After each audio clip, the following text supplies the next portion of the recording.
بسم اللہ الرحمن الرحیم۔ صرف 5 منٹ کا مدرسہ قرآن و حدیث کی روشنی میں 209واں دن 29 رجب المرجب۔ نمبر 1، اسلامی تاریخ۔ سیدنا بلال رضی اللہ تعالی عنہ۔ حضرت بلال حبشی رضی اللہ عنہ ایک مشہور صحابی ہیں جو مسجد نبوی کے مؤذن رہے۔ ان کے والد کا نام رباح اور والدہ کا نام حمامہ تھا۔ آپ رضی اللہ عنہ حبشی النسل تھے۔ اسلام کے ابتدائی دور میں ہی مسلمان ہو گئے تھے، مگر چونکہ وہ مشرکین مکہ کے غلام تھے اور وہ اس بات کو کسی طرح بھی برداشت نہ کر سکتے تھے کہ غلام ان کے بتوں کو برا کہے، اس جرم کی سزا میں انہوں نے حضرت بلال رضی اللہ عنہ کو طرح طرح کی تکلیفیں دی۔ کبھی ان کو سخت گرمی میں دوپہر کے وقت تپتی ہوئی ریت پر سیدھا لٹا کر ان کے سینہ پر پتھر کی بڑی چٹان رکھ دی جاتی، تو کبھی زنجیروں میں باندھ کر کوڑے لگائے جاتے تاکہ اسلام سے پھر جائیں، مگر حضرت بلال رضی اللہ عنہ ان سخت حالات میں بھی احد احد ہی کہتے تھے، یعنی خدا ایک ہے۔ حضرت ابو بکر رضی اللہ تعالی عنہ نے جب ان کو اس حال میں دیکھا تو خرید کر آزاد کر دیا۔ حضرت بلال رضی اللہ عنہ نے صرف مدینہ کی ہجرت کی اور غزوہ بدر اور دیگر تمام غزوات میں حضور صلی اللہ علیہ وسلم کے ساتھ شریک رہے۔ حضور صلی اللہ علیہ وسلم کی وفات کے بعد ملک شام چلے گئے اور سن 20 ہجری کے قریب دمشق میں وصال ہوا۔ نمبر 2، اللہ کی قدرت۔ مٹی کے اندر چمکدار سونے کا پیدا ہونا۔ سونا ایک بہت ہی قیمتی دھات ہے جو پیلی اور چمکدار ہوتی ہے۔ اللہ تعالیٰ نے اس دھات کی محبت اور چاہت انسانوں کی دلوں میں رکھ دی ہے۔ اسے اللہ تعالیٰ نے ایسا بنایا ہے کہ اس میں کبھی زنگ نہیں لگتا۔ ذرا غور کیجئے، کسی زمین سے جس سے کالا کا کالا کوئلہ نکلتا، چمکدار سونا کون نکالتا ہے؟ یقیناً اللہ تعالیٰ ہی کی ذات ہے جو اپنی قدرت سے چمکدار سونا نکالتا ہے۔ نمبر 3، ایک فرض کے بارے میں۔ اللہ کے نزدیک پسندیدہ عمل۔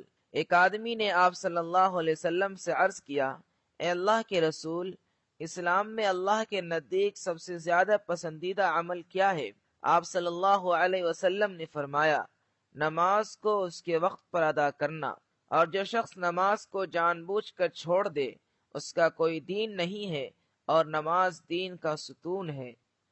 نمبر 4، ایک سنت کے بارے میں۔ عیادت کرنے کا سنت طریقہ۔ رسول اللہ صلی اللہ علیہ وسلم نے فرمایا، مریض کی مکمل عیادت یہ ہے کہ اپنا ہاتھ اس کی پیشانی یا اس کے ہاتھ پر رکھ کے اور پوچھے کہ طبیعت کیسی ہے۔ نمبر 5، ایک اہم عمل کی فضیلت۔ قرض دار کے ساتھ نرمی کرنا۔ رسول اللہ صلی اللہ علیہ وسلم نے فرمایا، جو شخص قرض دار کو مہلت دے، یعنی قرض وصول کرنے میں نرمی کرے یا قرض معاف کر دے، تو اللہ تعالیٰ اس کو قیامت کے دن اس پر عرش کے سائے میں جگہ دے گا، جبکہ اس کے سوا کوئی سایہ نہ ہوگا۔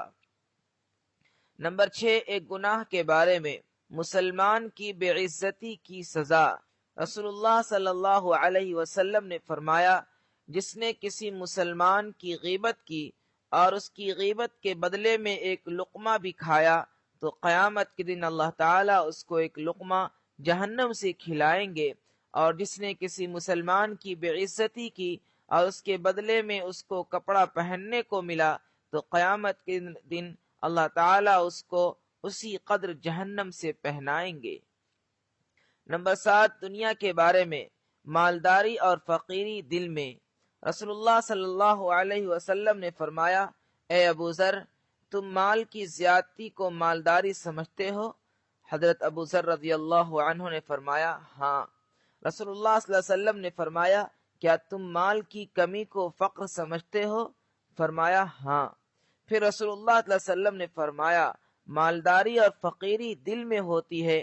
جس شخص کی مالداری دل میں ہو تو اس کو دنیا سے جو کچھ بھی ملے نقصان نہیں دے گا، اور جس شخص کے دل میں فقری ہو تو اس کو دنیا سے کتنا ہی زیادہ مل جائے اس کو کوئی فائدہ نہیں دے گا، بلکہ اس کا بخل، کنجوسی اس کو نقصان پہنچائے گا۔ نمبر 8، آخرت کے بارے میں۔ کھولتا ہوا پانی۔ قرآن میں اللہ تعالیٰ فرماتا ہے، بس ان دوزخیوں کو کھولتا ہوا پانی پینا ہوگا۔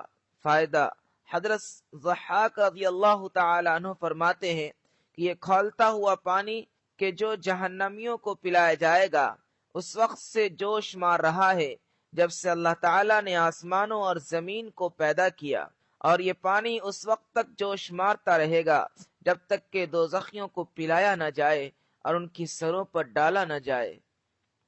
نمبر 9، طب نبوی سے علاج، خربوزہ کے فوائد۔ رسول اللہ صلی اللہ علیہ وسلم نے فرمایا، کھانے سے پہلے خربوزہ کا استعمال پیٹ کو بالکل صاف کر دیتا ہے اور بیماری کو جڑ سے ختم کر دیتا ہے۔ نمبر 10، قرآن کی نصیحت۔ قرآن میں اللہ تعالیٰ فرماتا ہے، تم نماز قائم کرو، زکوٰۃ ادا کرو اور اللہ تعالیٰ کو اخلاص کے ساتھ قرض دیا کرو، یعنی اللہ کے راستے میں خرچ کیا کرو، اور جو نیک عمل تم اپنے لیے آگے بھیج دو گے تو اس کو اللہ تعالیٰ کے پاس پہنچ کر اس سے بہتر اور ثواب میں بڑھا ہوا پاؤ گے، اور نیکی کر کے اللہ سے گناہ معاف کراتے رہو، اللہ تعالیٰ بڑا بخشنے والا اور مہربان ہے۔